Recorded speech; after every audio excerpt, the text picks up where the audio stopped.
University మంచి భవిష్యత్తు కోసం తెలుగు విద్యార్థులు ఇష్టపడే యూనివర్సిటీ. కాల్ 9059052378 9059052379.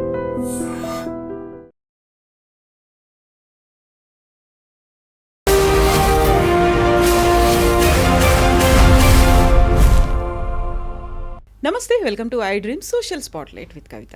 అమెరికా అధ్యక్షుడు డొనాల్డ్ ట్రంప్ అయిన తర్వాత ఇతర దేశాల మీద టారిఫ్లు విధించడం అనేది చాలా కామన్గా అయిపోయింది అనేటువంటి వార్తలున్నాయి. ఇంపోర్ట్స్, ఎక్స్పోర్ట్స్ వీటన్నిటి మీద ఇతర దేశాలతో టారిఫ్లు అనేవి ప్రతిరోజు వార్తలు వస్తున్నాయి. అందులో ప్రధానంగా ఎంటర్టైన్మెంట్ ఇండస్ట్రీ, అమెరికాలో కాకుండా ఇతర దేశాల్లో నిర్మించినటువంటి సినిమాలు అక్కడ రిలీజ్ చేసుకోవాలంటే 100% టారిఫ్ ఉంటుంది అనేటువంటి ఒక వార్త. ఇందులో నిజమెంత? యాక్చువల్గా టారిఫ్ అంటే ఏంటి? ఎంటర్టైన్మెంట్ ఇండస్ట్రీకి కూడా టారిఫ్లు వర్తిస్తాయా? మనతో పాటుగా ఉన్నారు ప్రముఖ అంతర్జాతీయ న్యాయవాది డాక్టర్ శ్రీనివాస్ కావేటి గారు. హలో సార్, నమస్తే. నమస్తే. యూజువల్గానే మనకి టారిఫ్లు అనగానే ఇతర దేశాల్లో ఇంపోర్ట్స్, ఎక్స్పోర్ట్స్, గూడ్స్ వీటన్నిటికీ ఉంటుంది. ఎంటర్టైన్మెంట్ ఇండస్ట్రీ కూడా ఉంటుంది అనేది ఇప్పుడు 100% టారిఫ్ అనేది ట్రంప్ ఒక ఆదేశం వచ్చిన తర్వాత. వాట్ ఎగ్జాక్ట్లీ ఈజ్ టారిఫ్ అంటే ఏంటి? అసలు టారిఫ్ ఏం చేస్తారు? టారిఫ్ అంటే మనకు అంటే కామన్ మ్యాన్స్ లాంగ్వేజ్లో ఒక duty imposed on certain goods or services. ఇప్పుడు మరి ఎంటర్టైన్మెంట్ ఇండస్ట్రీ సర్వీసెసే కదండి. ఫిలిం యాక్టింగ్ అయినా ఎంటర్టైన్మెంట్ అయినా ఇట్స్ సర్వీస్ ఇండస్ట్రీ. ఒక టారిఫ్ అంటే it's not a tax, it's a duty imposed. ఆ డ్యూటీ ఇంపోజ్ ఎందుకు చేస్తారంటే లోకల్ ఇండస్ట్రీని ప్రమోట్ చేయడానికి. ఇప్పుడు ఫర్ ఎగ్జాంపుల్ యుఎస్లో ఇప్పుడు ఆయన అమెరికా గ్రేట్ చేయాలి, మళ్ళీ అన్ని కంపెనీస్ వెనక్కి వచ్చేయండి, చైనా నుంచి అన్ని కంట్రీస్ నుంచి వచ్చి ఇక్కడే మ్యానుఫ్యాక్చర్ చేయండి అని ఒక నినాదం ఇచ్చారు. ఆ నినాదం ఇచ్చారు కనుకనే ప్రెసిడెంట్ అయ్యారు. ఇప్పుడు ఆయన ఏం చేస్తున్నారంటే ఇప్పుడు మెనీ అమెరికన్ సినిమాలు, హాలీవుడ్ సినిమాలు వాళ్ళు బయట దేశాలు కూడా వెళ్ళి షూటింగ్ చేస్తున్నారు. సో ఆయన ఏమంటాడంటే అంటే to promote the local industry ఒకటి, అంటే వాళ్ళు బయటికి పోకుండా అక్కడే చేసుకోవాలని. రెండోది బయట దేశస్తులు కూడా, అంటే ఇప్పుడు వరల్డ్ మొత్తంలో ఫిలిం ఇండస్ట్రీస్ ఉన్నాయి కదండి, అమెరికాకు వచ్చి కూడా షూట్ చేస్తారు. మరి అమెరికాకు వచ్చి షూట్ చేసినప్పుడు మీరు అమెరికా సినిమా తీసుకున్నప్పుడు ఫారిన్ కంట్రీ సినిమాలు మీరు ప్రొడక్షన్ కంపెనీస్ మీరు ఒకవేళ వచ్చి అమెరికాలో సినిమా తీసి అమెరికాలో రిలీజ్ చేస్తే మేము మీ మీద టారిఫ్ వేస్తాము, అంటే 100% టారిఫ్ వేస్తాము ఫారిన్ సినిమా వాళ్ళు. మూడోది ఏంటంటే ఇప్పుడు మీరు వచ్చి ఫర్ ఎగ్జాంపుల్ ఇప్పుడు ఒకవేళ మనకు అందరికి అర్థం చేసుకోవాల్సింది ఏమిటి అంటే ఇప్పుడు అమెరికాలో 80% సినిమా థియేటర్లు ఓన్డ్ బై రిలయన్స్ ఇండస్ట్రీస్. థియేటర్లు కొనేశారు రిలయన్స్ వాళ్ళు. వాళ్ళు ఎవరైతే సినిమాలు అందులో రిలీజ్ చేస్తారో అందులో బాలీవుడ్ సినిమాలు, తమిళ్ సినిమాలు, మలయాళం సినిమాలు, తెలుగు సినిమాలే ఎక్కువ చూస్తున్నారు అమెరికా మొత్తంలో. ఈవెన్ కెనడాలో కూడా పంజాబీ సినిమాలు, పంజాబీ వాళ్ళు ఉంటారు. సో మన వాళ్ళు పెద్ద వ్యూవర్స్ అక్కడ, ఏది సినిమా థియేటర్ వెళ్ళి సినిమా చూసేవాళ్ళు కూడా. రెండోది ఏంటి, అక్కడ ఓటీటీ ప్లాట్ఫామ్స్, ఇప్పుడు నెట్ఫ్లిక్స్ ఉంది, అమెజాన్ ఉంది, డిస్నీ ఉంది. ఆ ప్లాట్ఫామ్స్లో కూడా మన వాళ్ళు మన అన్ని సినిమాలు ఓటీటీ ప్లాట్ఫామ్స్లో రిలీజ్ చేస్తున్నారు. మనం గతంలో చూసుకుంటే నైజాంలో చేస్తున్నాము, ఆంధ్రాలో చేస్తున్నాం రిలీజ్ అని చెప్పుకునేవాళ్ళు గతంలో డిస్ట్రిబ్యూటర్స్. ఇప్పుడు అందరూ కూడా డిస్ట్రిబ్యూటర్స్ దగ్గర వెళ్లకుండా ఓటీటీ ప్లాట్ఫామ్లో అమ్ముకుంటున్నారు అందరూ సినిమాలు రిలీజ్ చేయకుండా. ఎందుకు? They are also making money in that OTT platforms. ఇప్పుడు ఇంకొక విషయం ఏంటంటే డిజిటలైజేషన్ అయిన తర్వాత ఇప్పుడు కొంత కంట్రోల్గా లేదు. ఎందుకంటే లాస్ అన్ని కంట్రీస్లలో ఈ డిజిటలైజ్ సినిమాలు ఓటీటీ ప్లాట్ఫామ్స్లలో దీన్ని ఎలా ట్యాక్స్ వేయాలి, దీనికి ఉన్న సెన్సార్షిప్ రెగ్యులేషన్స్ ఏంటి అంత స్ట్రిక్ట్గా లేవు. అందుకని అందరూ కూడా ఓటీటీ ప్లాట్ఫామ్స్లో అమ్ముకుంటున్నారు. So they're all telecasted from America. ఇప్పుడు ఫారిన్ ఫిలిమ్స్ అంటే మన ఒక్క దేశమే కాదు కదండి, చైనీస్ వాళ్ళు ఉన్నారు అక్కడ అమెరికాలో, కొరియన్స్ ఉన్నారు, అన్ని దేశస్తులు ఉన్నారు అక్కడ. మరి అన్ని దేశస్తుల సినిమాలు ఈవెన్ నైజీరియన్స్ కూడా అక్కడ టెలికాస్ట్ చేస్తారు ఓటీటీ ప్లాట్ఫామ్స్లో. మరి అమెరికాలో 190 దేశాల మనుషులు ఉన్నారు. మరి వాళ్ళందరూ కూడా సబ్స్క్రైబ్ చేసి చూస్తారు.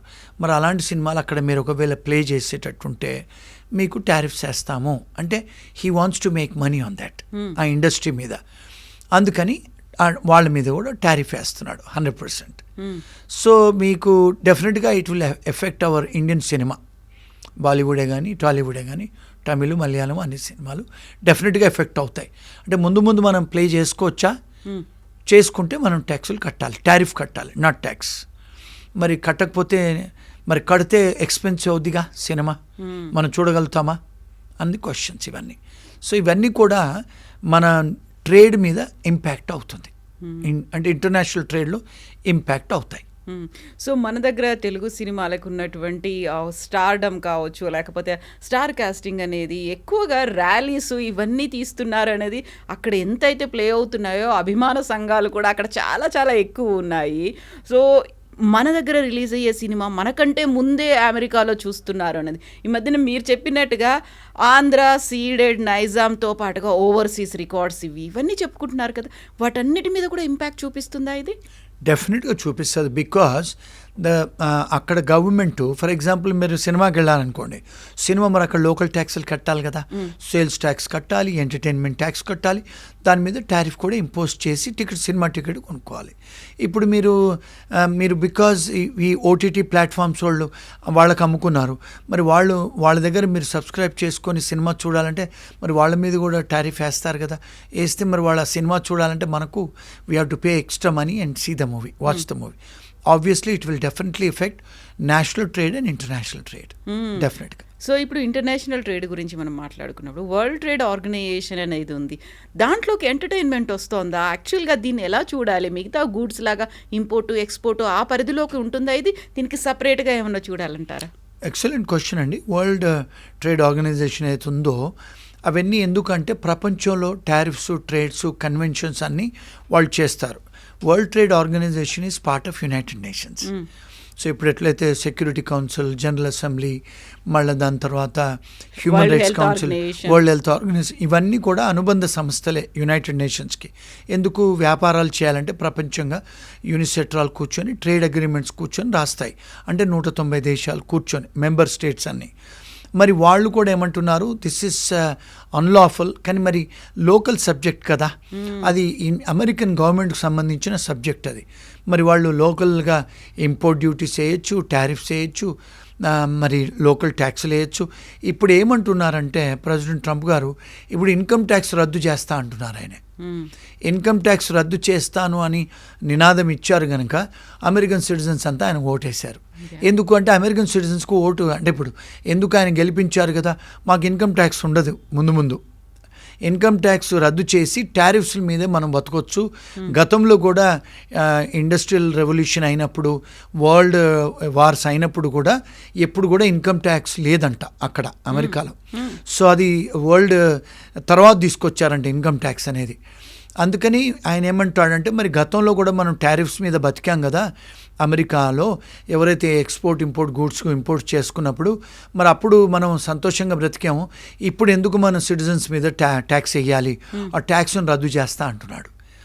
సో అంటే పాతకాలంలో ఇన్కమ్ ట్యాక్స్ లేదు, సో అప్పుడు ఇన్కమ్ ట్యాక్స్ లేకుండా కూడా మనం టారిఫ్స్ వేసి బతకొచ్చు అని ఒక ఆయన ఎగ్జాంపుల్ ఉంది, ఎక్స్పీరియన్స్ ఉంది.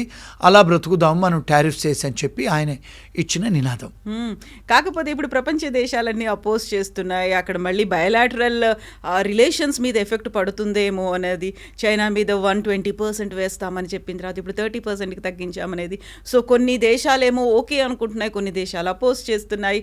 ఆ టైంలో ఎంటర్టైన్మెంట్ ఇండస్ట్రీ ఇవన్నీ అనేసరికి బోల్డ్ అన్ని క్వశ్చన్స్, ఇఫ్స్, బట్స్ ఇవన్నీ కూడా వస్తున్నాయి కదా. అయితే ఏమైందండి, ఇప్పుడు టారిఫ్స్ ఆయన డిక్లేర్ చేయగానే చైనా మీద, ఇండియా మీద, అన్ని కంట్రీస్ మీద 80 దేశాలు ఆయన అప్రోచ్ అయ్యాయి, చిన్న చిత్క దేశాలు. ఏమని, మీరు ఇలాంటి ఇంపోజ్ చేస్తే మేము బ్రతకలేం. ఎందుకు అంటే ఇది ఇంటర్నేషనల్ ఎకనామిక్స్, ఇంటర్నేషనల్ ట్రేడ్ అర్థం చేసుకోవాలండి. ప్రపంచంలో మ్యానుఫ్యాక్చర్ చేసిన గూడ్స్ అన్నీ 68% అమెరికానే కన్జ్యూమ్ చేస్తుందంట. అంటే ఫర్ ఎగ్జాంపుల్ టాయిలెట్ పేపర్ నుంచి కారు, విమానం తయారు చేసే సామాన్లన్నీ కూడా బయట దేశాలలోనే మ్యానుఫ్యాక్చర్ అవుతాయి. మరి అవన్నీ కూడా వాళ్ళు కన్జ్యూమ్ చేస్తున్నారు, అమెరికన్సే. అందరూ కూడా డబ్బులు వాళ్ళు అమెరికన్ డాలర్స్లోనే చేస్తారు వ్యాపారాలు. అంటే మాకు ఇప్పుడు అక్కడ మేము చూస్తాం కదా, even shirts, pants, toilet papers అన్నీ కూడా బయట దేశాల నుంచి వస్తాయి. సో వాళ్ళు ఏమంటారంటే America is the biggest consumer in the world. ఒకవేళ మరి ఇంత పెద్ద పెద్ద టారిఫ్స్ వేస్తే మీకు మేము సరుకులు అమ్మలేం కదా, మేము బ్యాంక్రప్ట్ అవుతాము, మరి మేము సరుకులు అమ్మలేకపోతే మా బిజినెస్లు అన్నీ క్లోజ్ అయిపోతాయి, అన్ఎంప్లాయ్మెంట్ అయిపోతుంది, వరల్డ్ డెఫిసిట్, ట్రేడ్ డెఫిసిట్ అయిపోద్ది కదా అని 80 దేశాలు ఆయనను అప్రోచ్ చేస్తే ఇప్పుడు హోల్డ్ పెట్టారు ఆయన. So definitely this is going to effect the international trade. మళ్ళీ ఎకనామికలీ షేర్స్ కూడా పడిపోతున్నాయి and it will lead to a world depression అని కూడా కొంతమంది ఎకానమిస్టులు చెప్తున్నారు. సో ఇప్పుడు ఎంటర్టైన్మెంట్ ఇండస్ట్రీ సినిమాలకి సంబంధించి అప్రోచ్ అయ్యారా, మాట్లాడారా, ఏం జరుగుతోంది? ఇప్పుడు ఎంటర్టైన్మెంట్ ఇండస్ట్రీ అంటే ఇప్పుడు మోడీ గారు మాట్లాడాలి, మరి సినిమా వాళ్ళు మాట్లాడాలి. ఇంతవరకు అయితే దాఖలాలు అయితే కనపడలేదు మాట్లాడినట్టు. అంటే ఇవన్నీ ఏంటంటే because the government has to take up, the Indian government has to take up. ఎందుకంటే ఇండియాలో బిగ్గెస్ట్ ఇండస్ట్రీస్ ఫిలిం ఇండస్ట్రీ.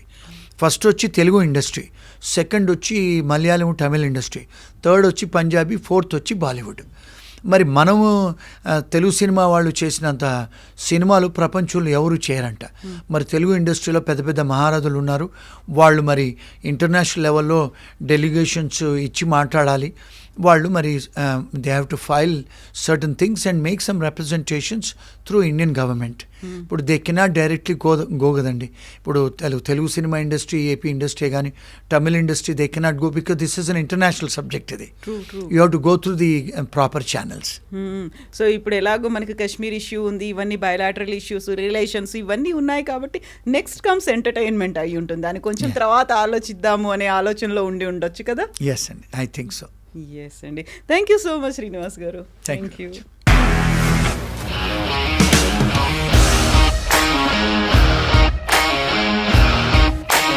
ఇండస్ట్రీలో కమిట్మెంట్ ఇష్యూస్ వస్తే నీకు కూడా వచ్చినట్టు? మార్నింగ్ తీసుకెళ్ళాలంటే కొట్టి పడేస్తారు.